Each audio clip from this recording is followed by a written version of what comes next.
In the shadows of corporate boardrooms and political chambers, where fortunes are made and empires crumble in a single decision, there exists a truth so profound that it has remained hidden from the masses for centuries. This truth is not found in the motivational speeches of self-help gurus or the platitudes of conventional wisdom. It lies buried beneath layers of comfortable delusions that ordinary people cling to, protecting them from the harsh reality of power dynamics that govern every aspect of human interaction. The powerful understand something fundamental that the average person refuses to acknowledge. The greatest enemy of success is not external opposition, market forces, or even competitors.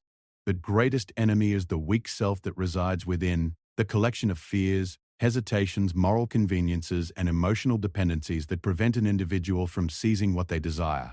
Until this weak self is systematically destroyed and rebuilt, no external strategy, no matter how sophisticated, can deliver lasting power. This principle operates like gravity in the realm of human affairs. Just as water finds its level, power gravitates toward those who have eliminated internal resistance to their ambitions. The average person lives in perpetual conflict with themselves, sabotaging their own efforts through self-doubt, moral paralysis, and an inability to make difficult decisions. They seek external validation, avoid necessary confrontations, and retreat into comfort zones that feel safe but yield nothing of significance. Consider the trajectory of any truly powerful figure throughout history. Before they commanded armies, built empires, or shaped the course of nations, they first conquered themselves. They eliminated the internal voices that whispered of impossibility, destroyed the need for approval from others, and developed an almost mechanical ability to pursue their objectives regardless of emotional cost. This transformation is not accidental. It follows predictable patterns that can be studied, understood, and replicated. The weak self manifests in countless ways that seem innocuous but prove devastating over time. It appears as the hesitation before a crucial phone call, the tendency to seek consensus when decisive action is required, the need to be liked rather than respected, and the retreat into analysis when bold action would serve better. These symptoms reflect a deeper malady, the preservation of an identity that prioritizes emotional comfort over strategic effectiveness. Most people never recognize this pattern because they confuse their weak self with their authentic self. They believe that their fears, doubts, and limitations define who they truly are, when in reality these elements represent conditioning that serves no useful purpose in the pursuit of power. The powerful person understands that identity is malleable, that personality can be reconstructed, and that the self is ultimately a tool that should be optimized for specific outcomes rather than preserved for sentimental reasons. The transformation process begins with brutal self-assessment. This involves cataloging every instance of self-sabotage, every moment of hesitation that cost an opportunity, every decision made from fear rather than strategy. Most people avoid this exercise because it reveals the enormous gap between their potential and their current reality. The powerful person embraces this discomfort because it provides the raw material for reconstruction. This assessment reveals patterns that repeat across different contexts. The person who avoids difficult conversations in business also avoids them in personal relationships. The individual who seeks approval from superiors also seeks it from peers and subordinates. The one who fears rejection in negotiations also fears it in social situations. These patterns form an interconnected web of weakness that must be dismantled systematically rather than addressed piecemeal. The destruction of the weak self requires understanding that most human emotions serve evolutionary purposes that no longer align with modern power dynamics. Fear exists to protect us from physical danger, but in boardrooms and political arenas it merely prevents necessary risks. Guilt evolved to maintain social cohesion in small tribes, but in competitive environments it handicaps those who should be pursuing victory without sentiment. Empathy helps us form bonds, but excessive empathy clouds judgment when difficult decisions must be made. This does not mean becoming emotionless or sociopathic. Rather, it means developing the ability to access emotions when they serve strategic purposes and suppress them when they interfere with objectives. The powerful person learns to feel fear without being paralyzed by it, to experience guilt without being controlled by it, and to maintain empathy without being weakened by it. The reconstruction process involves replacing dysfunctional patterns with more effective ones. Where the weak self seeks approval, the powerful self seeks results. Where the weak self avoids conflict, the powerful self engages strategically. Where the weak self operates from emotion, the powerful self operates from calculation. This transformation occurs through repeated practice in situations of increasing stakes until the new patterns become automatic. Physical transformation often accompanies this psychological reconstruction. The way a person carries themselves, speaks, and occupies space reflects their internal relationship with power. Those who have destroyed their weak selves move with certainty, speak with authority, and command attention without demanding it. These changes are not superficial. They emerge naturally from the elimination of internal conflict and the alignment of all energies toward clear objectives. The social implications of this transformation are profound. As individuals shed their weak selves, they naturally repel those who remain trapped in weakness and attract those who recognize strength. Relationships that were built on mutual weakness dissolve, while new alliances form with others who operate from positions of power. This social realignment is often painful but necessary, as the old network of relationships typically reinforces the weak self and sabotages transformation efforts. Professional environments become laboratories for testing the rebuilt self. The individual who previously avoided taking credit for successes begins documenting their contributions meticulously. The one who once shied away from high-visibility projects actively seeks them out. The person who formerly sought consensus before making decisions learns to act decisively and explain later if necessary. Each success reinforces the new patterns, while each failure provides data for further refinement. The most significant change occurs in how power dynamics are perceived and navigated. The weak self sees power as something others possess and must be asked for. The powerful self understands that power is taken, not given, and that permission is rarely granted for significant advancement. This shift in perspective fundamentally alters behavior in negotiations, conflicts, and strategic planning. Time becomes a different commodity for those who have undergone this transformation. The weak self procrastinates, seeks perfection, and delays action until conditions are ideal. The powerful self understands that timing is critical, that perfection is paralysis, and that action taken under uncertainty often yields better results than perfect plans executed too late. This urgency stems not from anxiety, but from clarity about objectives and confidence in the ability to adapt as circumstances change. Money and resources are viewed differently as well. The weak self sees these as means to security and comfort. The powerful self sees them as tools for expanding influence and creating new opportunities. This distinction drives different behaviors around earning, spending, and investing. Where the weak self seeks to preserve wealth, the powerful self seeks to multiply it through strategic risks.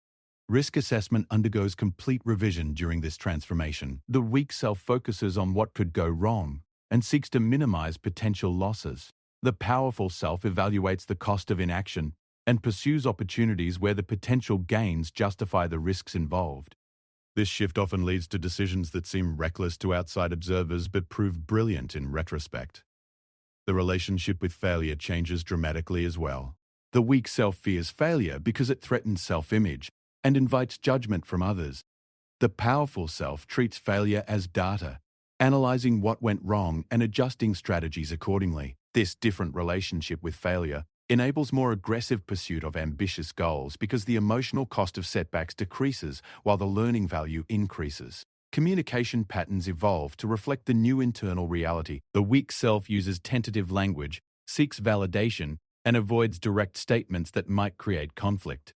The powerful self speaks with certainty, states positions clearly, and engages conflict when necessary to advance objectives. This change in communication style often produces immediate results in professional and personal contexts.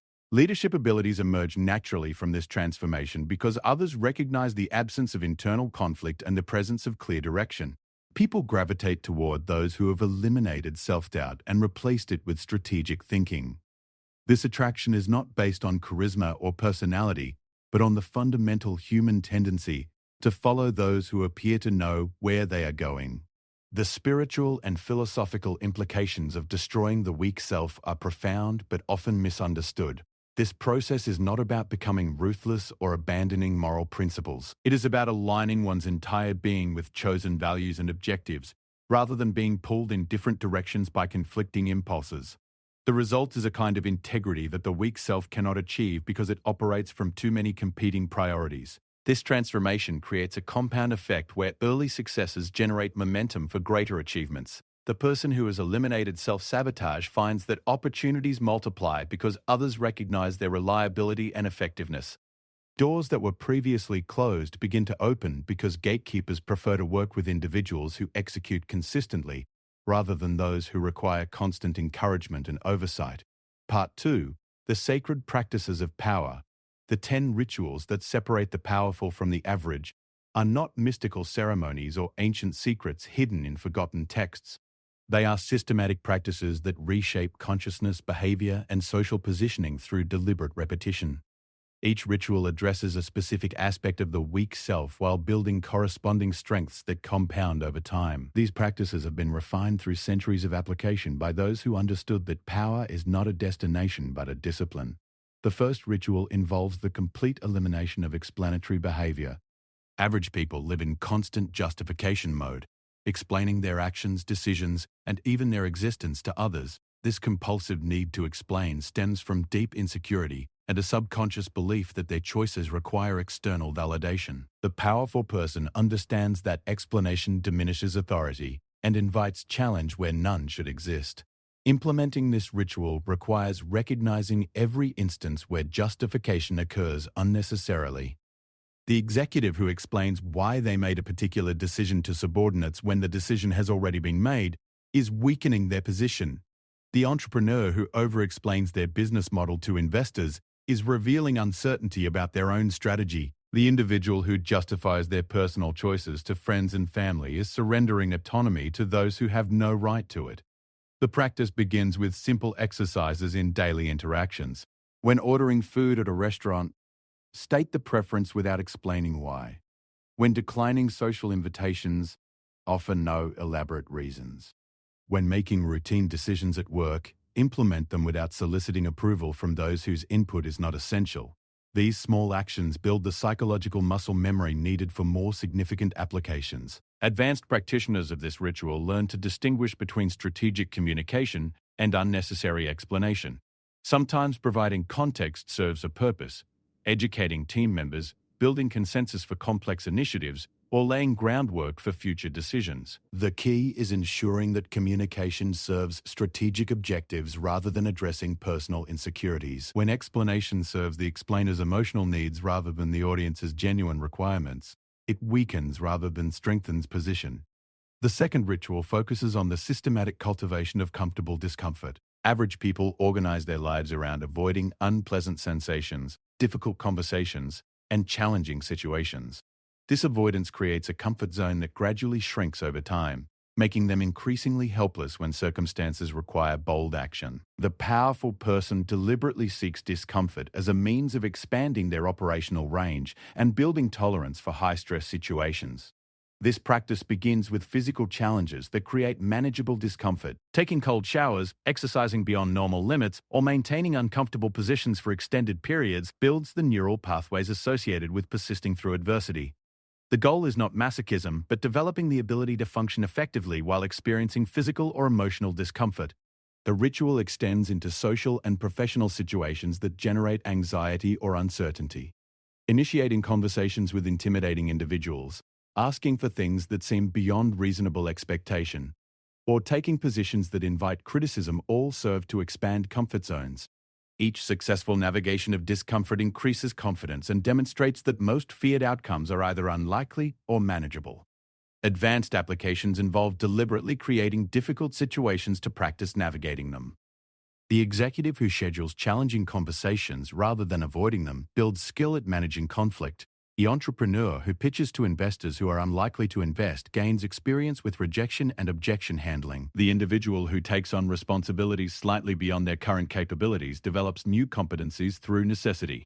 The third ritual involves the strategic management of information asymmetry. Average people share information freely, believing that transparency builds trust and cooperation. While this may be true in certain contexts, the indiscriminate sharing of information often weakens negotiating positions and eliminates strategic advantages. The powerful person carefully controls what information they reveal, when they reveal it, and to whom. This practice begins with developing awareness of how much unnecessary information is typically shared in daily interactions. The tendency to over-explain decisions, reveal thought processes, or share personal details often serves no strategic purpose and can be used against the sharer later. Learning to provide sufficient information for others to function effectively while retaining strategic details requires constant practice and self-monitoring. The ritual extends to understanding what information others are seeking and why they want it. Questions that seem casual often serve intelligence-gathering purposes. Requests for opinions may be attempts to understand negotiating positions or identify weaknesses. The powerful person learns to recognize these probes and respond in ways that serve their own interests rather than satisfying the questioner's curiosity. Advanced practitioners develop the ability to use information strategically, revealing selected details at optimal timing to achieve specific outcomes. This might involve sharing certain facts to build credibility while withholding others that might weaken negotiating position. It could mean providing different versions of the same information to different parties to test their reactions or loyalties.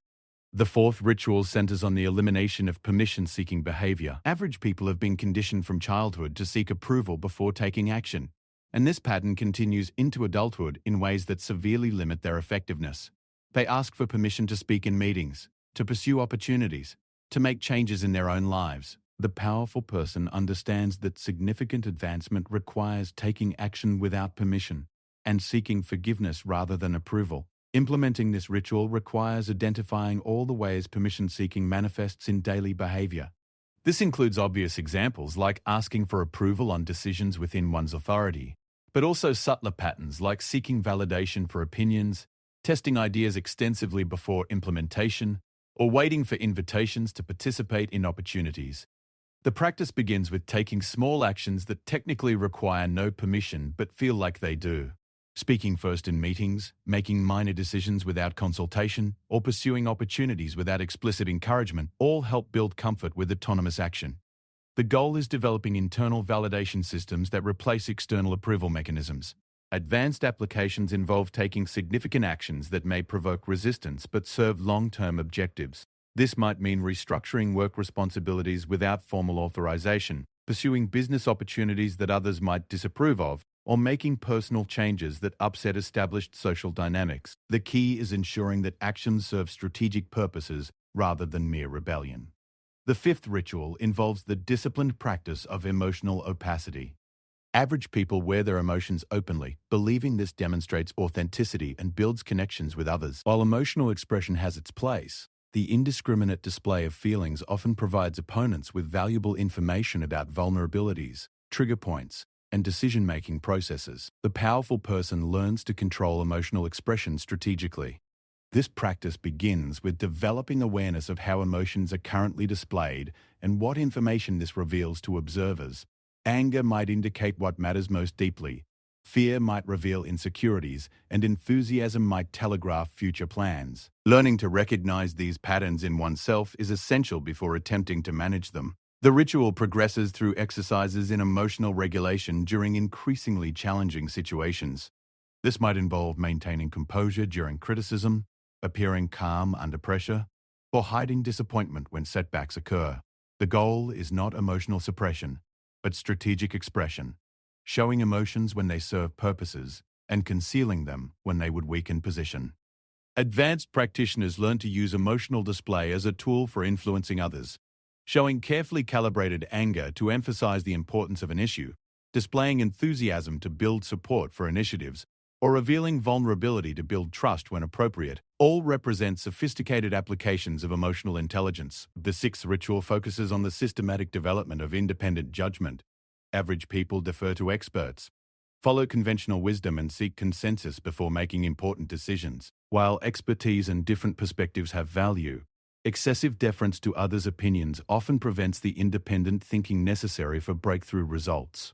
The powerful person develops strong personal judgment and trusts it even when it conflicts with popular opinion. This practice begins with questioning assumptions that are typically accepted without examination.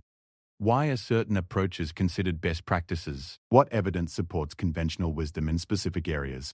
Who benefits from current ways of thinking and operating? This questioning process reveals how much of what passes for truth is actually convenient fiction that serves existing power structures.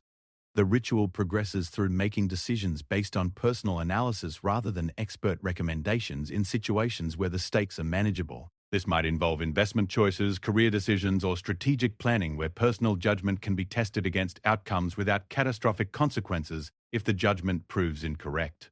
Advanced applications involve making decisions that contradict expert consensus when personal analysis suggests different conclusions. This requires significant confidence in one's own thinking and willingness to accept responsibility for outcomes.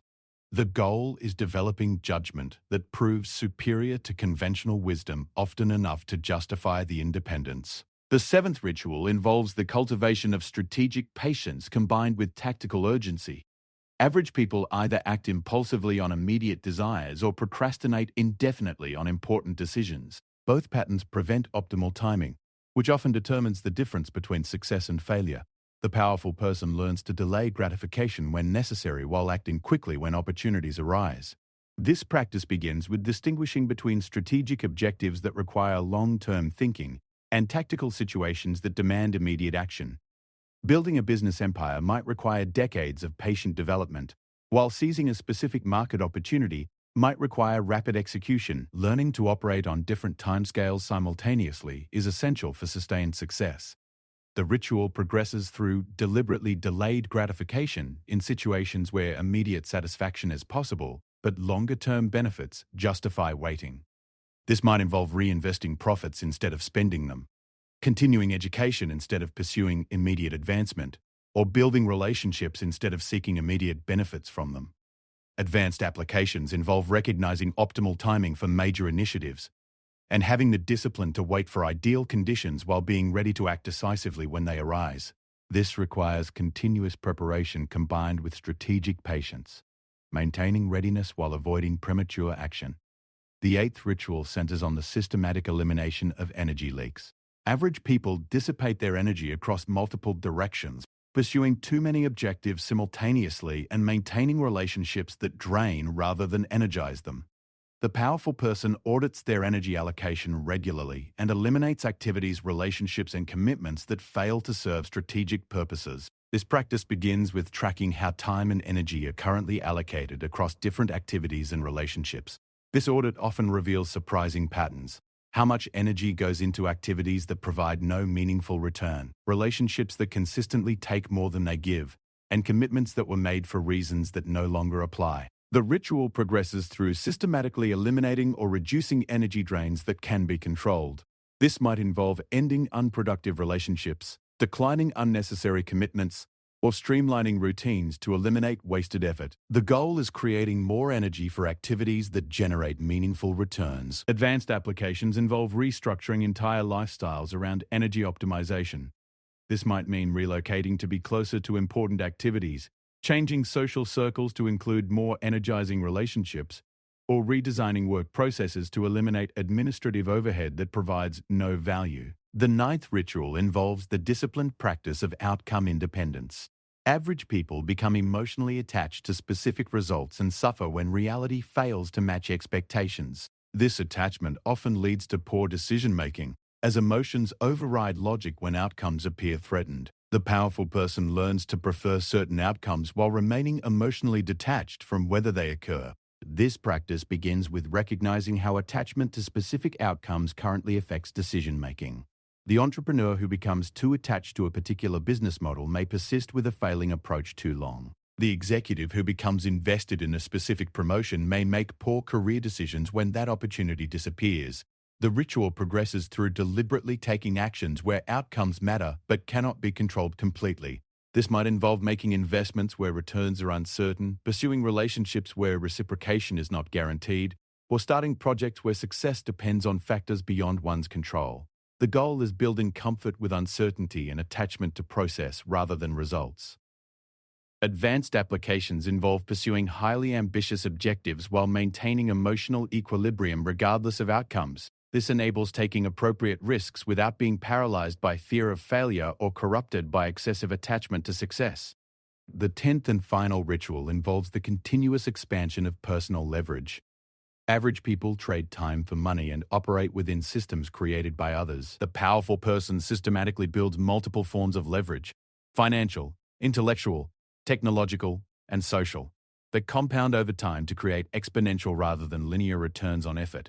This practice begins with identifying current sources of leverage and understanding how they might be expanded or multiplied. This might include specialized knowledge that others value, relationships with influential individuals, or access to resources that others need.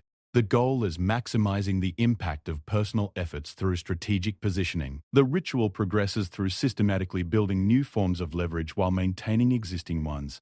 This might involve developing expertise in emerging fields, building larger networks of capable individuals, or creating systems that generate returns without continuous personal input. Advanced applications involve combining multiple forms of leverage to create competitive advantages that are difficult for others to replicate. This might mean using financial leverage to acquire intellectual leverage, using social leverage to access opportunities, or using technological leverage to scale personal capabilities. Part 3. The irreversible metamorphosis. The implementation of these 10 rituals creates changes that extend far beyond improved performance or increased success.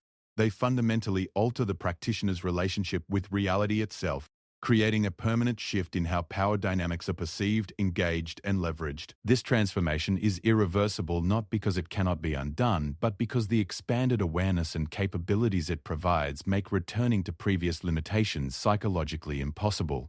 The metamorphosis begins subtly, with small changes in daily interactions that seem insignificant to outside observers. The individual who previously hesitated before speaking in meetings now contributes confidently to discussions. The person who once sought approval for routine decisions begins implementing them autonomously.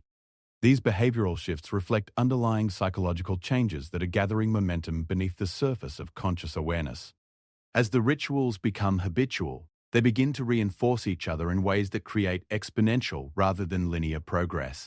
The practice of emotional opacity makes it easier to eliminate permission-seeking behavior because others' reactions carry less emotional weight.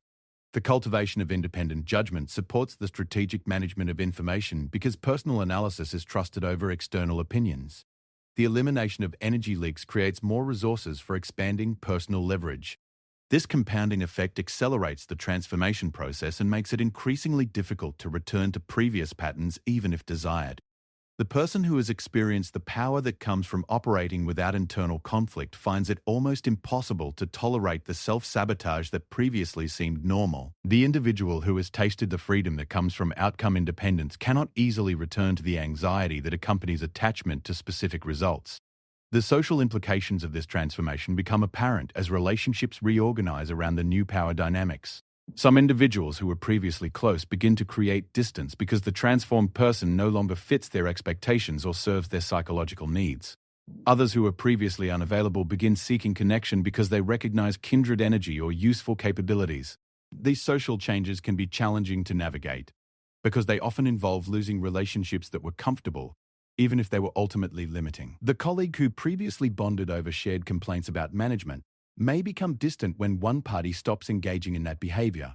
The friend who enjoyed feeling superior through comparison may become hostile when that dynamic shifts. The family member who was accustomed to providing advice may feel rejected when it is no longer sought or followed. Simultaneously, new relationships begin forming with individuals who operate from similar principles or who recognize the value of connecting with someone who has eliminated internal limitations. These relationships tend to be more productive and less emotionally draining because they are based on mutual capability rather than mutual weakness.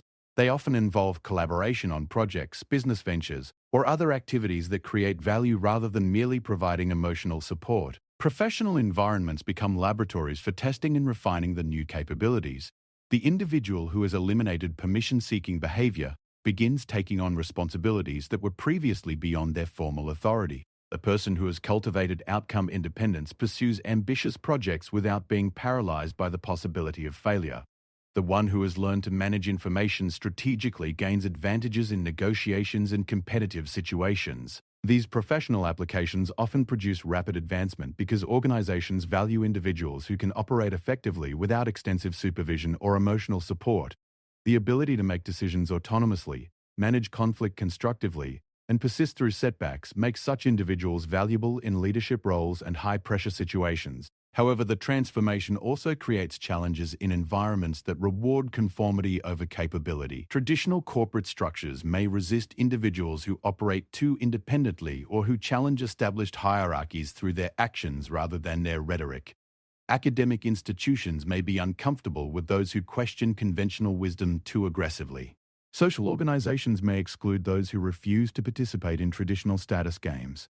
These conflicts between transformed individuals and traditional institutions often serve as catalysts for entrepreneurial ventures or career transitions to environments that better match their new capabilities. The person who can no longer tolerate bureaucratic inefficiency may start their own company. The individual who has outgrown the need for traditional employment may transition to consulting or investing. The one who has developed superior judgment may move into advisory roles where that capability is valued. Financial patterns change significantly as the psychological relationship with money evolves. The weak self viewed money primarily as a source of security and comfort, leading to conservative behaviors focused on preservation rather than growth. The transformed self sees money as a tool for creating opportunities and expanding influence, leading to more aggressive investment and business strategies. This shift in perspective often produces better financial results because decisions are made based on strategic analysis rather than emotional needs. The fear that previously prevented reasonable risks is replaced by calculated decision-making that considers potential gains as well as possible losses. The attachment that previously led to holding investments too long is replaced by discipline that cuts losses and lets profits run. The relationship with time undergoes similar evolution. The weak self procrastinated on important decisions and rushed through routine activities, creating a constant sense of being behind schedule and overwhelmed. The transformed self invests time in high-leverage activities while streamlining or eliminating low-value tasks, creating a sense of control and purposeful progress. This improved time management reflects deeper changes in priority setting and focus. The person who has eliminated energy leaks naturally spends more time on activities that generate meaningful returns. The individual who has developed independent judgment makes decisions more quickly because they trust their own analysis, rather than seeking extensive external validation. Health and physical condition often improve as secondary effects of the psychological transformation. The stress associated with internal conflict decreases when the weak self is eliminated and replaced with aligned motivation. The energy previously consumed by self-doubt and emotional turbulence becomes available for physical maintenance and improvement. The disciplined practice of comfortable discomfort often leads to better physical conditioning as exercise becomes a routine method for practicing persistence through adversity. The systematic elimination of energy leaks may include dietary changes, sleep optimization, and other lifestyle modifications that support peak performance. Mental clarity and cognitive function typically improve as well. The elimination of internal conflict reduces the cognitive load associated with managing competing desires and conflicting priorities. The practice of independent judgment strengthens analytical capabilities through regular use. The strategic management of information improves memory and pattern recognition through focused attention on relevant details. These cognitive improvements create additional advantages in professional and personal contexts. The ability to think more clearly under pressure becomes valuable in negotiations and crisis situations. Enhanced pattern recognition aids in identifying opportunities and threats earlier than competitors. Improved memory for strategic details provides advantages in relationship management and long-term planning. The spiritual and philosophical implications of this transformation are profound, though they may not be immediately apparent. The process of destroying the weak self and rebuilding according to strategic principles often leads to questions about identity, purpose, and meaning that go beyond practical considerations of success and power. Many practitioners discover that their previous sense of identity was largely constructed from external validation and social conditioning rather than authentic self-knowledge. The process of eliminating these external dependencies often reveals preferences, values, and capabilities that were previously hidden or suppressed. This discovery can be both liberating and disorienting, as old assumptions about personal limitations prove to be false. The relationship with moral and ethical questions evolves as well. The weak self often confused moral behavior with weak behavior, avoiding difficult decisions by claiming ethical concerns that were actually rooted in fear or insecurity. The transformed self develops more sophisticated ethical frameworks that consider consequences and context, rather than relying on simple rules that may not apply to complex situations. This does not mean becoming amoral or abandoning ethical principles. Rather, It means developing the ability to act ethically in situations where weak individuals would be paralyzed by moral complexity. The powerful person can make difficult decisions that serve the greater good even when those decisions require accepting short-term criticism or personal cost. Long-term practitioners of these rituals often develop what might be called strategic wisdom, the ability to see patterns and connections that are invisible to those who remain trapped in reactive thinking. This wisdom emerges from years of practicing independent judgment, managing information strategically, and learning from both successes and failures without emotional attachment to outcomes. Strategic wisdom manifests as an intuitive understanding of power dynamics, timing, and human motivation that goes beyond intellectual knowledge. The experienced practitioner can often predict how individuals will behave in specific situations, identify the real motivations behind stated positions, and anticipate the long-term consequences of current trends. This advanced capability makes such individuals valuable as advisors, investors, and leaders because they can navigate complexity that overwhelms others. They become the people that others consult when facing difficult decisions or uncertain situations. Their advice is sought not because of formal credentials, but because of demonstrated wisdom in similar circumstances. The compound effect of these capabilities creates opportunities that are unavailable to those who have not undergone similar transformation. Business partnerships, investment opportunities, and leadership positions become available because others recognize the rare combination of capability and judgment that emerges from systematic self-development. Perhaps most significantly, the transformed individual develops a sense of personal sovereignty that is independent of external circumstances. Success and failure become temporary conditions rather than identity-defining experiences. Criticism and praise carry equal weight as information to be evaluated rather than emotional events to be savored or endured. This sovereignty creates a kind of psychological immunity to the manipulation and emotional control that others might attempt to exercise. The person who does not need approval cannot be controlled through its withdrawal. The individual who is not attached to specific outcomes cannot be leveraged through threats to those outcomes. The one who has eliminated internal conflict cannot be divided against themselves through external pressure. The final stage of this metamorphosis involves what might be called conscious power, the ability to exercise influence and achieve objectives while remaining fully aware of the methods being employed and their implications. This consciousness prevents the corruption that often accompanies power by maintaining perspective on both capabilities and limitations. Conscious power includes understanding that these abilities come with responsibilities that extend beyond personal benefit. The person who can influence others' behavior bears responsibility for the consequences of that influence. The individual who can achieve objectives that others cannot must consider the broader implications of their actions. This responsibility often leads transformed individuals toward endeavors that create value for others while serving their own interests. They may build businesses that provide employment and useful products, invest in ventures that solve important problems, or use their capabilities to mentor others who are beginning similar transformations. The irreversible nature of this metamorphosis stems from the impossibility of unknowing what has been learned or unlearning what has become habitual. The person who has experienced the power that comes from eliminating internal limitations cannot easily return to the anxiety and ineffectiveness of the weak self. The individual who has tasted the freedom that comes from strategic thinking cannot comfortably return to reactive behavior. This creates both opportunities and obligations. The opportunities are obvious: greater capability to achieve desired outcomes, increased influence over circumstances, and expanded options for how to spend time and energy. The obligations are subtler but equally important: responsibility for using these capabilities wisely, accountability for the consequences of increased power, and commitment to continued growth rather than stagnation at any particular level. The ultimate test of this transformation is not the accumulation of wealth, status, or traditional markers of success. It is the development of the ability to pursue worthy objectives effectively while maintaining perspective on both the methods employed and the purposes served.